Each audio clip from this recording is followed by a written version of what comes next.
aí, meus amigos? Bom ou não? No vídeo de hoje nós vamos falar sobre mais um atropelo dos poderes pelos nossos magnânimos lá do Supremo. Não, desculpa, não vai dar. Hoje o papo é sério e não tem clima pra piada. Chegou a hora de apontar o dedo na cara de quem terceiriza a culpa, de quem se incomoda com escolhas democráticas, com quem pisa na sua cabeça pra usar de degrau a alcançar a cadeira de mandatário no país. É importante chegar nessa imagem. Ela é numa força de pressão política e institucional de opinião pública irresistível. Irresistível. Chegou a vacina. E agora, ministro, e agora, Bolsonaro? Um filho.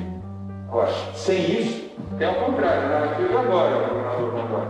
Cadê a vacina? E agora, governador? Cadê o insumo da vacina? E agora, governador Rondônia? Eu não sei vocês, mas eu tô cansada de ser tratada como uma palhaça. É sério, já deu.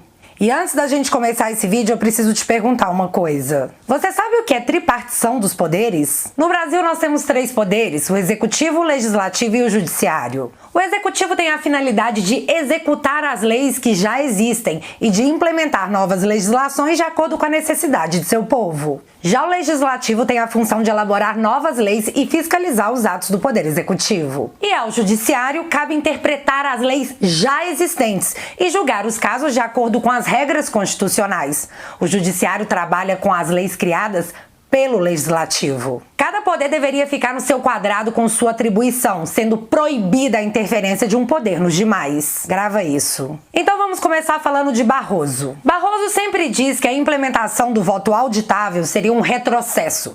Vamos frisar aqui a palavra retrocesso. Mas mais que isso, recentemente Barroso deu a seguinte declaração: tem gente com horror de coisa que dá certo, e se tem uma coisa que dá certo no Brasil é o nosso sistema de apuração eleitoral. Fecha aspas. Ok, deixa eu só lembrar o que para o Barroso é uma coisa que dá certo, segundo o próprio Barroso, meses atrás. As coisas ainda estão acontecendo. A totalização que sofreu um processo de lentidão aparentemente já está regularizada e agora se está tentando regularizar a divulgação eletrônica. E se não for possível, a gente vai divulgar verbalmente, mas a gente vai divulgar verbalmente, mas... Após falar tantas e tantas vezes que o voto auditável seria um retrocesso, após a pane no supercomputador, que por sinal foi contratado sem licitação, que foi responsável pelo inédito atraso dos resultados das eleições de 2020, Barroso diz calmamente que, se precisar, ele anunciaria os votos verbalmente. Verbalmente, igual se faz quando se escolhe um papa, sabe? Você quer um retrocesso maior que esse? Mas eu não vou me atentar a essa fala quase esquecida que a internet guarda para momentos de necessidade.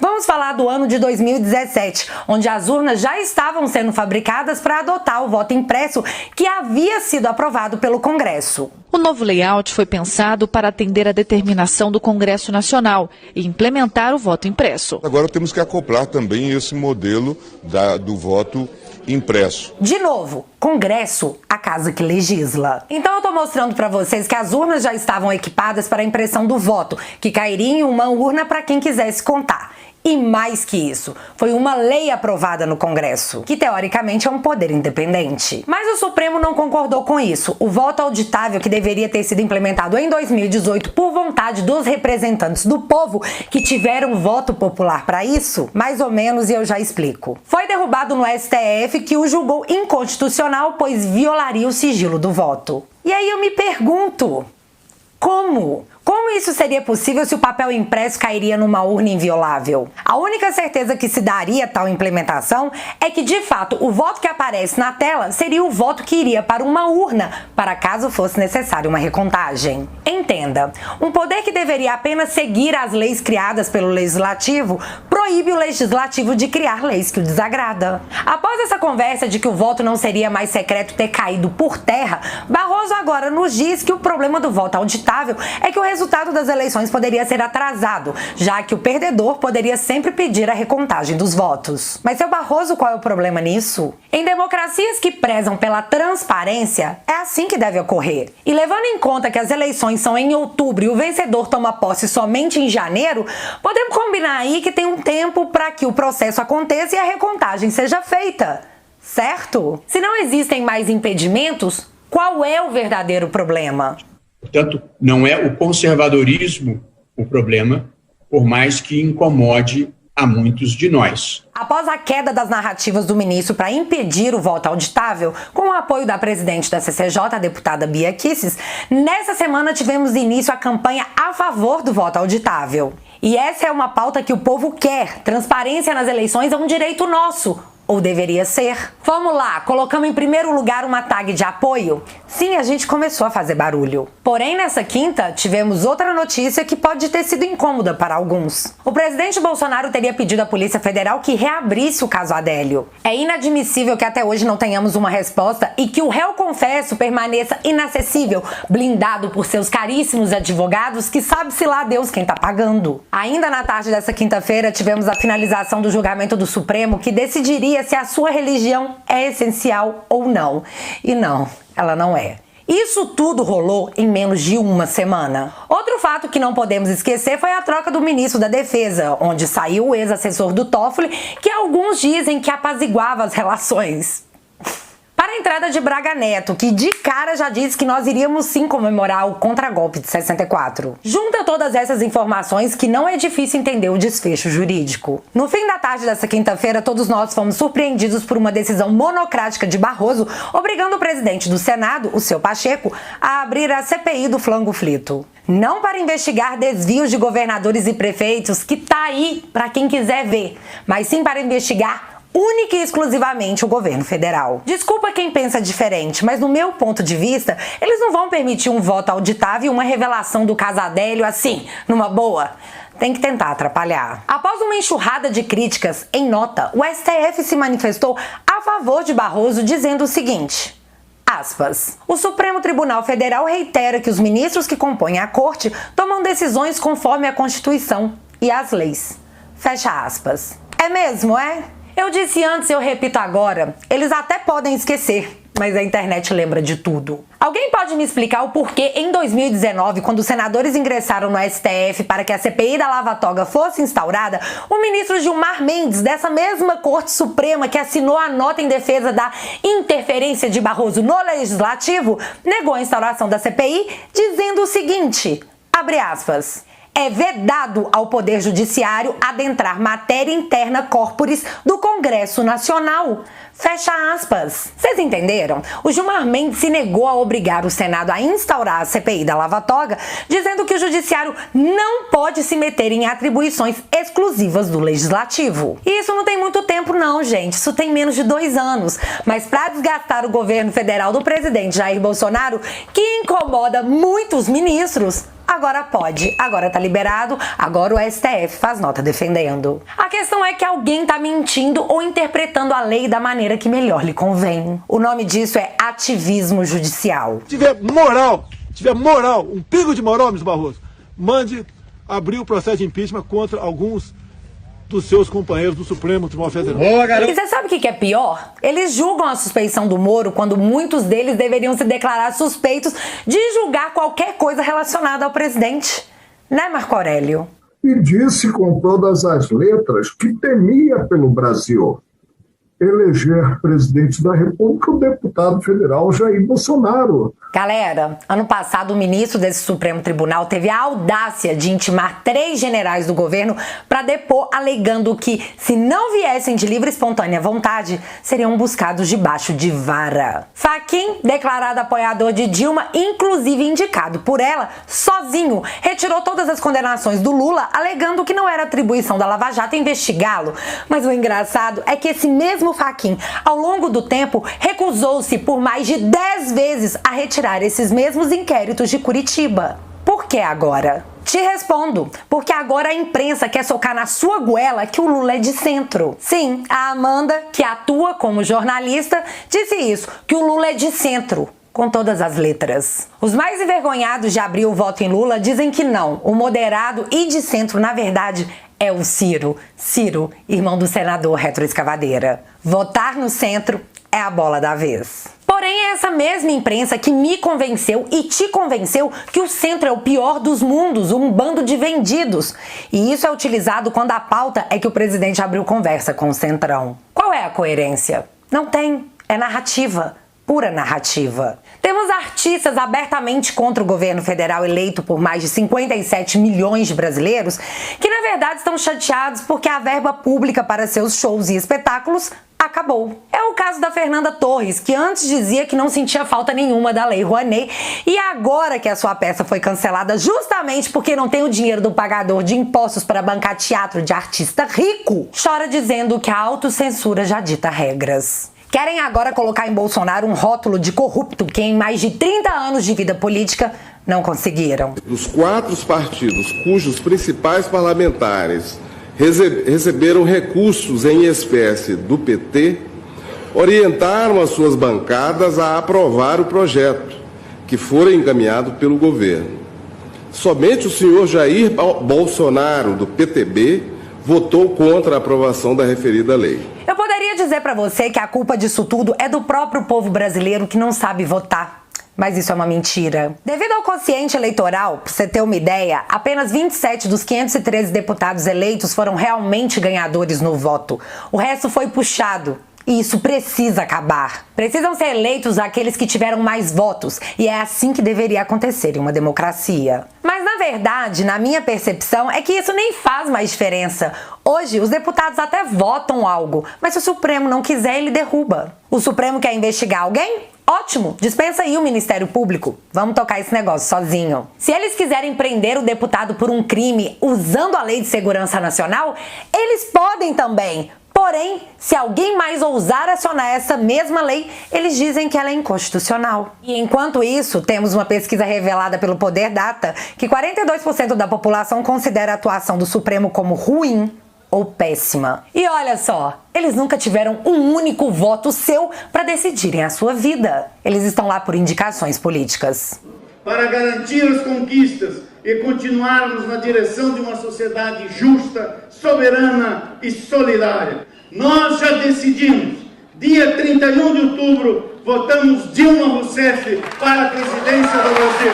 Como se esperar a isenção de alguém que chegou ao cargo que ocupa porque algum político quis assim? Não existe mais tripartição entre os poderes. Existe um poder soberano, que é o judiciário, onde esses ministros que se julgam os sabedores de todas as coisas do mundo dizem exceção que discute a essencialidade da religião, que Lutero, em 1300 ou talvez 1350, já pregava uma espécie de lockdown até nas igrejas.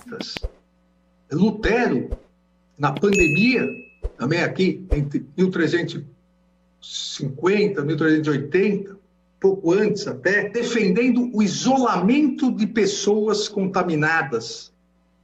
Ele fala isso com uma aparente arrogância de quem sabe do que está falando, né? Pois é, mas Martim Lutero nasceu em 1483. Ele errou, por pouco mais de um século. Mas indignação é algo que nos acompanha há muito tempo, desde a época em que o Barroso disse que gabinetes do STF distribuíam senha para soltar corruptos. Ou quando o mesmo Barroso disse que o Gilmar Mendes é leniente com o crime do colarinho branco. Onde é que estava o Senado para intimar o ministro a explicar essas declarações? Se o ministro tem conhecimento de crimes sendo cometido, não denunciá-los é prevaricação. Ou não é? Barroso recentemente escreveu em seu livro que ministros do Supremo mudaram seus votos sobre a prisão após segunda instância porque sofreram um lobby de pessoas que queriam que tudo continuasse como sempre foi. E para piorar tudo, eu ainda sou obrigada a ouvir o Gilmar Mendes dizer que o Brasil já foi um exemplo de saúde pública. E aí eu não consigo parar de me perguntar quando foi que isso aconteceu que a gente não viu.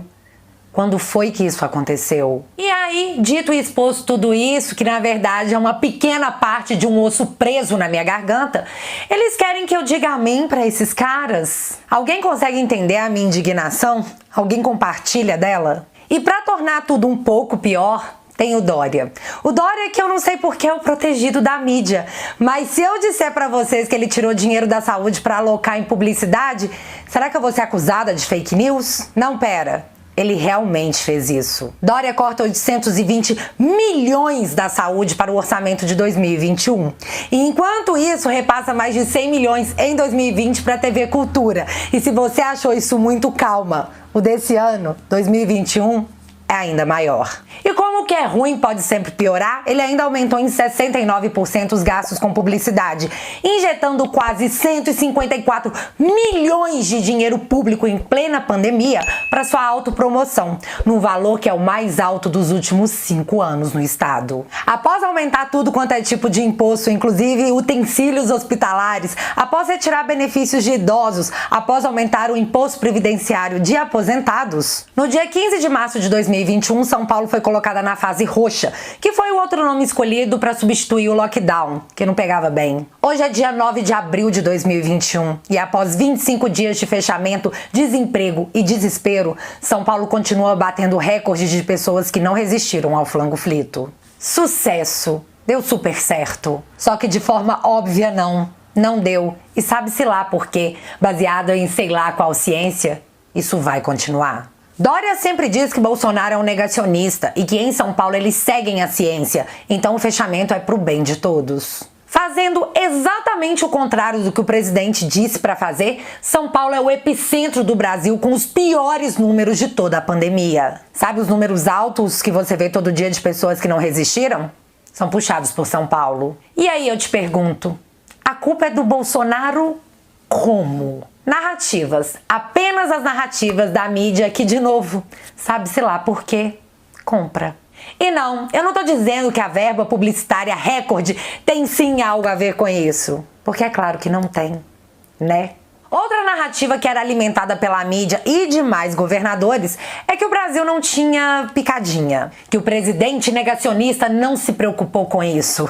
Mas olha só que coisa interessante que aconteceu. Após o Brasil bater por 2 dias consecutivos a aplicação de mais de 1 milhão de doses diária, eis que o Instituto Butantan diz que não tem mais insumo vindo da China para poder continuar a fabricação. Obviamente, alguns já estão tentando colocar a culpa em cima do governo Bolsonaro. Porém, foi o próprio Dória que disse em seu Twitter há pouco tempo atrás, acho que foi há 2 meses atrás, aspas, não é verdade o que disse o presidente Bolsonaro em suas redes, de que a importação de insumos da China foi uma realização do governo federal. Todo o processo de negociação para a liberação dos insumos para a picadinha do Butantan foi realizada pelo Instituto e pelo governo de São Paulo. Fecha aspas. Então, o próprio governador deixou claro que a responsabilidade de ter é dele. Então, na falta, com certeza essa culpa também será dele. Nem tenta terceirizar essa culpa, Agripino. Nem tenta. Ele está falando de 2,5 bilhões de reais. Após mais uma leva de aumentos de impostos absurdos em São Paulo, mais uma empresa deixa o estado devido à nova taxação de ICMS. Foi a vez da LG dar adeus ao estado, causando no meio dessa mega crise uma nova leva de desempregados. Enquanto juízes e políticos pagos com o seu dinheiro mandam você ficar em casa, tem os salários garantidos por você, um levantamento mostra que mais de metade dos lares brasileiros é atingida pela fome. Aparentemente no Brasil você pode juntar os pés por qualquer coisa, menos de flango frito, mas eles juram que toda a vida importa. Eu queria muito ver a cara do pessoal do Fique em Casa, ao ver a população brasileira revirando o lixo na expectativa, na esperança de achar algo para dar de comer aos filhos. Ao ver o pipoqueiro que queria acabar com a própria vida por desespero de ver a geladeira vazia. Parece que para os jornalistas que postam vinhos caros e pratos de frios em suas sacadas gourmet, essas pessoas, que já são metade da população brasileira, não existem ou são invisíveis. E enquanto pessoas são presas por vender água, os grandes supermercados seguem enchendo os bolsos de dinheiro. Aliás, vemos a oposição e a grande mídia sedenta por verbas públicas, usando a pandemia para derrubar um governo que se colocou contra o sistema. Cada um age de acordo com as suas conveniências e necessidades. Esses caras tinham tanto medo de uma ditadura bolsonarista que instalaram a sua própria E aqui estamos nós, com abaixo-assinado com quase 3 milhões de assinaturas para o impeachment de um ministro que deturpa Lutero ao falar de religião. Assinaturas completamente ignoradas pelos congressistas que se defendem e transformam a cada dia que passa a casa do povo na casa dos políticos. Eu sei, faltam hospitais, mas vem cá. A gente tá careca de saber que não se faz Copa do Mundo ou Olimpíadas com hospitais, né? Isso seria um retrocesso. Agora tem gente que acha que não pode fazer Olimpíada porque não tem hospital. Olha, sinceramente, eu acho isso um retrocesso. Estamos carecas de saber que eles realmente acham que a pandemia foi um presente da natureza para os canhotas. Estamos cansados de saber que eles realmente vão tomar o poder. O que é diferente de ganhar uma eleição. E é exatamente isso que estamos assistindo. E aí, no final de tudo, eles querem me convencer que a culpa é do Bolsonaro. Não aceitam o meu voto, não aceitam as minhas escolhas. E enquanto isso tudo acontece, você tá aí, com medo, triste, cansado, sem dinheiro, implorando o fim desse filme ruim. Quem está pagando o preço, e um preço muito alto, pela audácia de ser livre, ou pelo menos tentar, somos nós. Brava gente brasileira. Até quando seremos meros espectadores do destino de nossas vidas? Fica aí a pergunta que até então ninguém tem a resposta. E enquanto essa resposta não vem, a gente segue aguardando. E aguardando. E aguardando.